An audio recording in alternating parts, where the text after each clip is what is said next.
Hi, ഞാൻ doctor Juhi Das, Q&B health കെയറിലെ homoeopathic ഫിസിഷ്യനാണ്.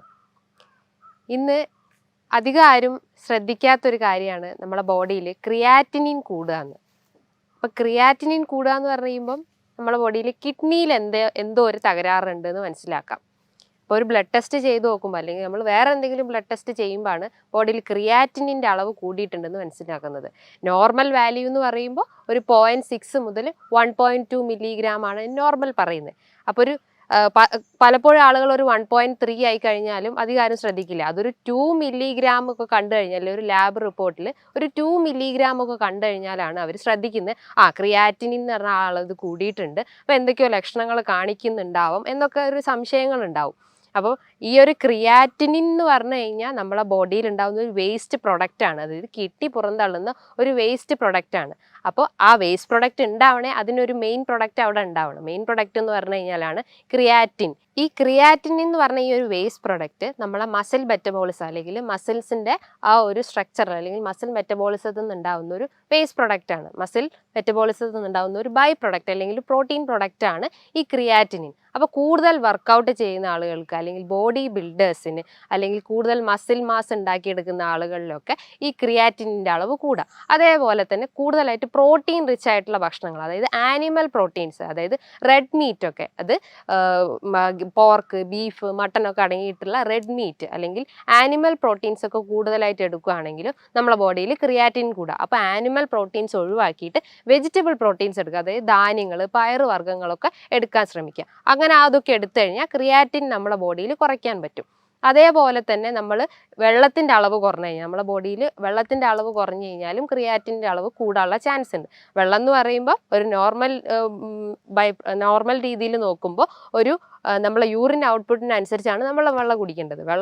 Urine output എന്ന് പറയുമ്പോൾ 1.2 ലിറ്ററാണ് നമ്മളെ ബോഡിയിൽ യൂറിൻ പുറന്തള്ളപ്പെടുന്നത്. അതിനനുസരിച്ചാണ് നമ്മൾ വാട്ടർ ഇൻടേക്ക് എടുക്കേണ്ടത്. ഒരു കിഡ്നി പേഷ്യൻസ് ആണെങ്കിൽ, ഒരു നീരുള്ള ശരീരമാണെങ്കിൽ അവർ വെള്ളത്തിൻ്റെ അളവ് കുറയ്ക്കാണ് ശ്രമിക്കേണ്ടത്. അതായത് നീര് വെക്കുന്ന ഒരു ശരീരമാണെങ്കിൽ അവർ വെള്ളത്തിൻ്റെ അളവ് കുറയ്ക്കുക. അതായത് ഒരു 4 ഗ്ലാസ് അല്ലെങ്കിൽ 2-3 ഗ്ലാസ് മാത്രമേ എടുക്കാൻ പാടുള്ളൂ. ഇപ്പം നീരില്ലാത്ത ശരീരങ്ങളാണെങ്കിൽ അവർ കൂടുതലായിട്ടും വെള്ളം ഉൾപ്പെടുത്താൻ നോക്കുക, നന്നായി വെള്ളം കുടിക്കാൻ നോക്കുക. അതായത് ഒരു 1 to 4 ലിറ്റർ അല്ലെങ്കിൽ ഒരു 1 to 5 ലിറ്റർ വെള്ളമൊക്കെ ഡെയിലി എടുക്കുന്നതുകൊണ്ട് പ്രശ്നമൊന്നുമില്ല. അപ്പോൾ വാട്ടർ ഇൻടേക്കാണ് ഇതിൻ്റെ ഒരു പ്രധാന കാരണം എന്ന് പറയുന്നത്. അതായത് വെള്ളത്തിൻ്റെ അളവ് കുറഞ്ഞു കഴിഞ്ഞാൽ ഈ ക്രിയാറ്റിൻ കൂടാനുള്ള ചാൻസ് ഉണ്ട്. അതായത് ആ ഒരു പ്രൊഡക്റ്റ് കിഡ്നിയിലൂടെ പുറന്തള്ളപ്പെടുന്നില്ല. അപ്പോൾ ആ ഒരു വേസ്റ്റ് പ്രൊഡക്റ്റ് നമ്മളെ ബ്ലഡിൽ അലിഞ്ഞു ചേരാനുള്ള ഒരു ചാൻസ് ഉണ്ട്.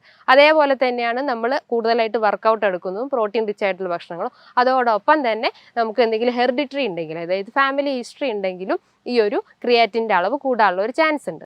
അതേപോലെ തന്നെയാണ് നമ്മൾ കൂടുതലായിട്ട് എന്തെങ്കിലും മെഡിക്കേഷൻസ് എടുക്കുക, അതായത് BP, കൊളസ്ട്രോൾ, ഒബേസിറ്റി, ഇതിനൊക്കെ കൂടുതൽ എന്തെങ്കിലും മെഡിക്കേഷൻസ് എടുക്കുന്ന ആളുകളുണ്ട്. അത് ടാബ്ലറ്റ്സ് ഒക്കെ എടുക്കുന്ന, അതായത് മെറ്റ്ഫോമിൻ, അമ്ലോഡിപ്പിൻ പോലത്തെ ടാബ്ലറ്റ്സ് ഒക്കെ ഡെയിലി ഓരോ 200 ഡോസ് അല്ലെങ്കിൽ 500 mg ഒക്കെ ഡെയിലി എടുക്കുന്ന ആളുകളുണ്ടാവും. അപ്പോൾ അവർക്ക് കിഡ്നീൻ്റെ പ്രവർത്തനം കുറഞ്ഞു കൊണ്ടുവരും. അപ്പം ആ ഒരു ബോഡിയിൽ ക്രിയാറ്റിനിൻ്റെ അളവ് കൂടാനുള്ള ഒരു ചാൻസ് ഉണ്ട്. അപ്പോൾ മെഡിക്കേഷൻസ് കൂടുതലായിട്ട് എടുക്കുന്നവർക്കും ഈ ഒരു ഇത് കൂടാണ്ട്.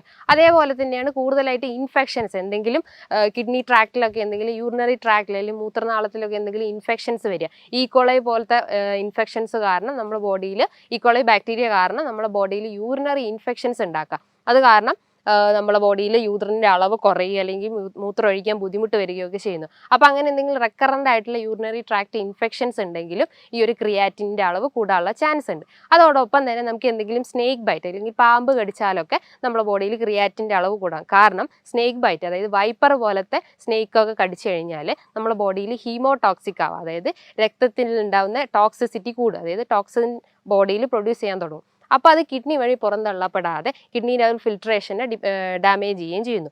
നോർമലി ഒരു ഫിൽട്രേഷൻ എന്ന് പറയുമ്പോൾ ഒരു 60 ആണ്, നമ്മൾ ഒരു 60 to 90 ആണ് ഒരു GFR റേറ്റ് എന്ന് പറയുന്നത്. GFR എന്ന് പറഞ്ഞു കഴിഞ്ഞാൽ കിഡ്നി എത്രത്തോളം നമ്മുടെ ബോഡിയിൽ ഫിൽട്രേഷൻ നടത്തുന്നു അല്ലെങ്കിൽ ബ്ലഡിൽ എത്രത്തോളം കിഡ്നി ഫിൽട്ടർ ചെയ്യുന്നുള്ളതിൻ്റെ ഒരു അളവാണ് ഈ GFR എന്ന് പറയുന്നത്. അത് ഏകദേശം ഒരു 60 മുതൽ 90 ആണ്. ഒരു 60 താഴത്തോട്ട് വരുമ്പോഴാണ് നമ്മുടെ ബോഡിയിൽ കിഡ്നീൻ്റെ ഡാമേജ് വന്നിട്ടുണ്ട് അല്ലെങ്കിൽ കിഡ്നിയുടെ ഫിൽട്രേഷനിൽ ഡാമേജ് വന്നിട്ടുണ്ടെന്ന് മനസ്സിലാക്കുന്നത്.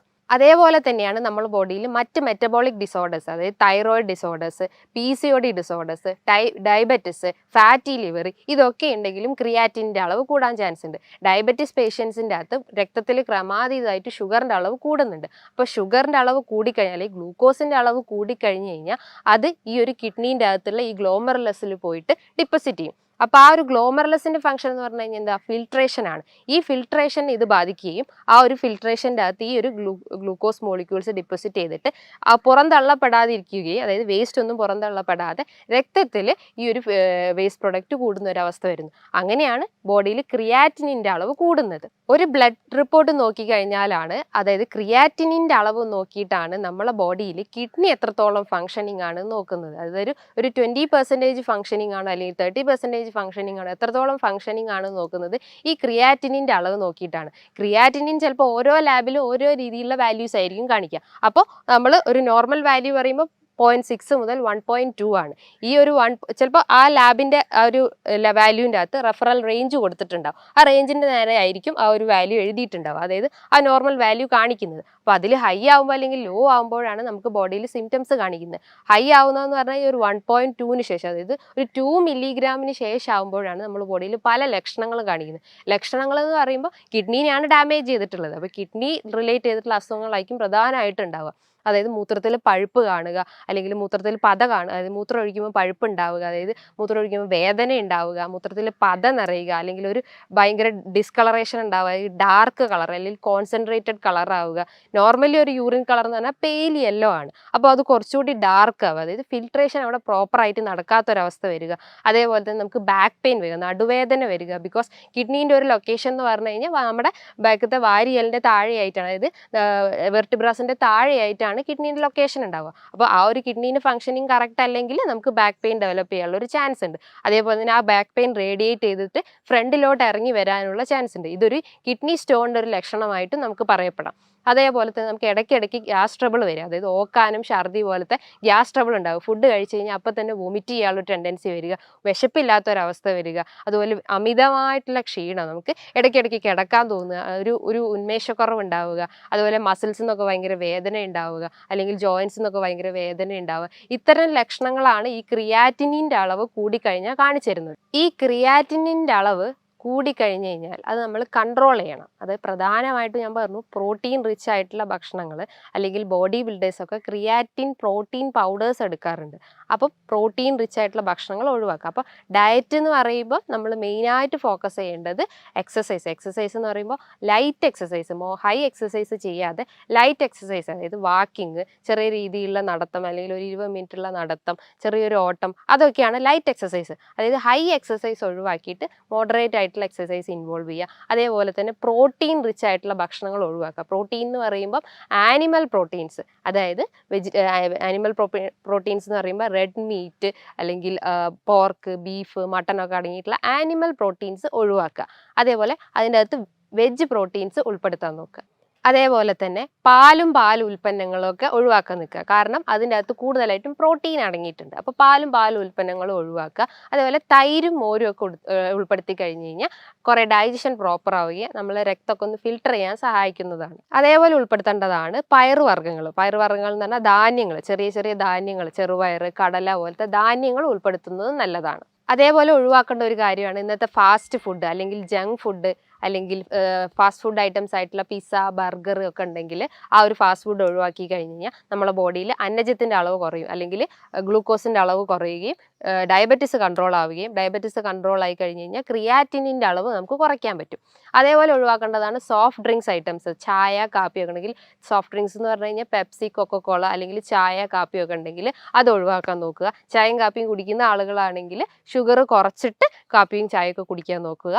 ഇതൊക്കെ ഫോളോ ചെയ്ത് കഴിഞ്ഞാൽ ക്രിയാറ്റിനിൻ്റെ അളവ് നമുക്ക് കുറയ്ക്കാൻ പറ്റും. അതേപോലെ ഒഴിവാക്കേണ്ടതാണ് സോഡിയം, പൊട്ടാസ്യം അടങ്ങിയിട്ടുള്ള ഭക്ഷണങ്ങൾ. ഇപ്പം നമ്മൾ വെജിറ്റബിൾസിൻ്റെ അകത്ത് കൂടുതലായിട്ടും സോഡിയം, പൊട്ടാസ്യം ഒക്കെ അടങ്ങിയിട്ടുണ്ടാവും. അപ്പോൾ നമ്മൾ വെജിറ്റബിൾസ് ഒക്കെ കിട്ടി കഴിഞ്ഞാൽ നന്നായിട്ട് അത് വാഷ് ചെയ്ത് വെള്ളത്തിലിട്ട് നന്നായി വാഷ് ചെയ്യുക. അതേപോലെ തന്നെ നന്നായി കുക്ക് ചെയ്യുക. അപ്പോൾ ഈ സോഡിയം, പൊട്ടാസ്യം ഒക്കെ കുറയ്ക്കാൻ പറ്റും. അപ്പോൾ ഈ ഒരു നോർമലി സോഡിയം, പൊട്ടാസ്യം, ഈ ഒരു ഇലക്ട്രോലൈറ്റ്സ് ആണ് നമ്മളെ ഈ ഒരു കിഡ്നീൻ്റെ ഫംഗ്ഷനിങ് നടക്കുന്നത്. അതായത് കിഡ്നി ഫംഗ്ഷൻ ചെയ്യണ ഈ ഒരു ഇലക്ട്രോലൈറ്റ്സിൻ്റെ ബാലൻസ് മെയിൻ്റനൻസ് വേണം. ഈ ഒരു ഇലക്ട്രോലൈറ്റ്സ് കൺട്രോൾ ചെയ്ത് കഴിഞ്ഞാൽ, ഈ വെജിറ്റബിൾസിൻ്റെ അകത്ത് അടങ്ങിയിട്ടുള്ള ഈ ഒരു ഇലക്ട്രോലൈറ്റ്സ് കൺട്രോൾ ചെയ്ത് കഴിഞ്ഞാൽ നമ്മുടെ ബോഡിയിൽ ക്രിയാറ്റിനിൻ്റെ അളവ് കുറയ്ക്കാൻ പറ്റും. അപ്പോൾ കിഡ്നി ഫംഗ്ഷനിങ് കറക്റ്റ് ആവും. ഇപ്പോൾ ക്രിയാറ്റിനിൻ കൂടിക്കഴിഞ്ഞ് കഴിഞ്ഞാൽ BP കൂടാനുള്ള ചാൻസ് ഉണ്ട്. അതായത് കിഡ്നീൻ്റെ ഒരു നോർമൽ ഫംഗ്ഷൻ എന്ന് പറഞ്ഞു കഴിഞ്ഞാൽ BPനെ, ബ്ലഡ് പ്രഷറിനെ കൺട്രോൾ ചെയ്യുന്നതാണ് ക്രിയാറ്റിനിൻ്റെ ഒരു ഫംഗ്ഷൻ. അപ്പോൾ BP കൺട്രോൾ ചെയ്യാൻ പറ്റും ക്രിയാറ്റിനിൻ കുറച്ച് കഴിഞ്ഞാൽ. അതായത് ക്രിയാറ്റിനിൻ പേഷ്യൻസിൻ്റെ അകത്ത് BP കൺട്രോൾ ചെയ്ത് കഴിഞ്ഞാൽ ബാക്കിയുള്ള മറ്റ് അസുഖങ്ങളും, അതായത് ഡയബറ്റിസ്, ഫാറ്റി ലിവർ പോലത്തെ അസുഖങ്ങൾ നമുക്ക് കൺട്രോൾ ചെയ്യാൻ പറ്റും. അതേപോലെ തന്നെ നമ്മൾ ഒഴിവാക്കേണ്ടതാണ് സാൾട്ട്. അതായത് ഉപ്പിട്ടിട്ടുള്ള ഭക്ഷണങ്ങളൊക്കെ ഉണ്ടെങ്കിൽ സാൾട്ട് ഒഴിവാക്കാൻ ശ്രമിക്കുക. പൂർണ്ണമായിട്ടും അല്ല, കഴിവതും കുറയ്ക്കാൻ ശ്രമിക്കുക. അയോഡൈസ്ഡ് സാൾട്ടൊക്കെ ഉണ്ടെങ്കിൽ അത് കുറയ്ക്കാൻ ശ്രമിക്കുക. അതേപോലെ നമ്മൾ ഉൾപ്പെടുത്തേണ്ട ഒന്നാണ് നന്നായി വെള്ളം കുടിക്കുക. ഈ വെള്ളം കുടിച്ച് കഴിഞ്ഞാൽ നമ്മളെ ബോഡി ഒന്നുകൂടി ഡീടോക്സിഫൈ ആവുകയും അതേപോലെ തന്നെ നമ്മുടെ സ്കിന്നൊക്കെ ഒന്ന് ഗ്ലോ ആവുകയും നമ്മൾ ആ ഒരു സിക്ക് ഫീലിംഗ് ഒഴിവാക്കിയിട്ട് ഒരു ഹെൽത്തി ഫീലിംഗ് ഉണ്ടാവും. ബിക്കോസ് ഈ ഒരു വാട്ടർ കണ്ടന്റ് നമ്മുടെ ബോഡിയിൽ ഉണ്ടെങ്കിൽ തന്നെ പല അസുഖങ്ങളെ തടഞ്ഞു നിർത്തുന്ന ഈ ഒരു വാട്ടർ കണ്ടന്റാണ്. അപ്പം നന്നായിട്ട് വെള്ളം കുടിക്കുക. അതും വെറും വയറ്റിൽ കുടിക്കുക. ഓരോ ഗ്യാപ്പ് ഇട്ടിട്ട് നമുക്ക് നന്നായി വെള്ളം കുടിക്കേണ്ടതാണ്. അത് ഏകദേശം ഒരു 1 to 2 ലിറ്റർ ഒക്കെ കുടിച്ചു കഴിഞ്ഞാൽ നല്ലതാണ്. യൂറിനറി ഔട്ട്പുട്ടിനനുസരിച്ചിട്ട് ഒരു ബാലൻസ് ചെയ്യുക, അതായത് ആ ഒരു വാട്ടർ ലെവൽ ബാലൻസ് ചെയ്യാൻ നോക്കുക. അതേപോലെ ഒഴിവാക്കേണ്ടതാണ് ആൽക്കഹോളും സ്മോക്കിങ്ങും. ഈ ആൽക്കഹോളൊക്കെ കൂടുതലായിട്ട് എടുത്തു കഴിഞ്ഞാൽ കിഡ്നീൻ്റെ ഒരു ഫിൽട്രേഷൻ കറക്റ്റ് ആവില്ല. അത് പല രീതിയിലുള്ള ടോക്സിൻസ് നമ്മുടെ ബോഡിയിൽ ഡെവലപ്പ് ചെയ്യും. അപ്പോൾ ഈ ഒരു ടോക്സിസിറ്റി ഒഴിവാക്കാൻ വേണ്ടിയിട്ട് ആൽക്കഹോൾ എടുക്കുന്നത് ഒഴിവാക്കുക. അതേപോലെ ഒഴിവാക്കേണ്ടതാണ് സ്മോക്കിംഗ്. അത് അമിതമായിട്ട് പുക വലിക്കുന്ന ആളുകളാണെങ്കിലും ഈ ഒരു സ്മോക്കിംഗ് ഇതുണ്ടെങ്കിലും കിഡ്നിയിലെ ഫിൽട്രേഷൻ പ്രോപ്പർ അല്ലാത്തൊരവസ്ഥ വരികയും ആ ഒരു രക്തത്തിൽ ടോക്സിസിറ്റി ഇൻക്രീസ് ചെയ്യാനുള്ള ഒരു ചാൻസ് ഉണ്ട്. അങ്ങനെ ബോഡിയിൽ വേസ്റ്റ് പ്രൊഡക്റ്റ് ഇൻക്രീസ് ചെയ്യുക, അങ്ങനെ ക്രിയാറ്റിനിനൊന്നും പുറന്തള്ളപ്പെടാത്ത ഒരു അവസ്ഥയും വരുന്നുണ്ട്. അതോടൊപ്പം തന്നെ ഒരു proper healthy food style maintain ചെയ്യും. പറഞ്ഞിട്ടുള്ള റെഡ് മീറ്റ് ഒഴിവാക്കുക, നല്ലപോലെ വെള്ളം കുടിക്കുക, അതുപോലെ സാൾട്ട് ഒഴിവാക്കുക. വെള്ളം കുടിക്കുകയാണെങ്കിൽ തിളപ്പിച്ചാറിയ വെള്ളം മാത്രം കുടിക്കുക. മറ്റ് ഇൻഫെക്ഷൻസ് ഒക്കെ പ്രിവെൻറ്റ് ചെയ്യും വെള്ളം കുടിക്കുന്നതിന് സഹായിക്കുന്നതാണ്. അതേപോലെ തന്നെ ധാന്യങ്ങൾ, ആനിമൽ പ്രോട്ടീൻസ് ഒഴിവാക്കിയിട്ട് വെജിറ്റബിൾ പ്രോട്ടീൻസ് ഉൾപ്പെടുത്തുക. അതുപോലെ ഓവർ വർക്കൗട്ടിന് പകരം ലൈറ്റ് വർക്കൗട്ടൊക്കെ ചെയ്ത് കഴിഞ്ഞാൽ ഈ ഒരു ക്രിയാറ്റിനിൻ്റെ അളവ് നമുക്ക് കുറയ്ക്കാൻ പറ്റും. ഇത്തരം ലക്ഷണങ്ങൾ ഉണ്ടെങ്കിൽ നിങ്ങൾ എത്രയും പെട്ടെന്ന് തന്നെ ഒരു ബ്ലഡ് ടെസ്റ്റ് നടത്തിയിട്ട് ഒരു ഡോക്ടറെ കൺസൾട്ട് ചെയ്തിട്ട് അതിനനുസരിച്ചുള്ള ട്രീറ്റ്മെൻറ്റ് എടുക്കണം. ചുമ്മാ അത് വെച്ചുകൊണ്ടിരുന്ന് കഴിഞ്ഞാൽ പല കോംപ്ലിക്കേഷൻ, അതായത് കിഡ്നി ഡാമേജ് അല്ലെങ്കിൽ കിഡ്നി ഫെയിലറിലേക്ക് വരെ ലീഡ് ചെയ്യാനുള്ള ഒരു ചാൻസ് ഉണ്ട്. അപ്പോൾ എത്രയും പെട്ടെന്ന് തന്നെ ഇത്തരം ലക്ഷണങ്ങൾ കാണിക്കുകയാണെങ്കിൽ ഡോക്ടറെ കൺസൾട്ട് ചെയ്യണം. ഇതുമായി ബന്ധപ്പെട്ട് എന്തെങ്കിലും സംശയങ്ങൾ ഉണ്ടെങ്കിൽ താഴെ കാണുന്ന നമ്പറിൽ നിങ്ങൾക്ക് കോൺടാക്റ്റ് ചെയ്യാവുന്നതാണ്. ഇനിയും മറ്റൊരു വീഡിയോയുമായി വീണ്ടും കാണാം. താങ്ക്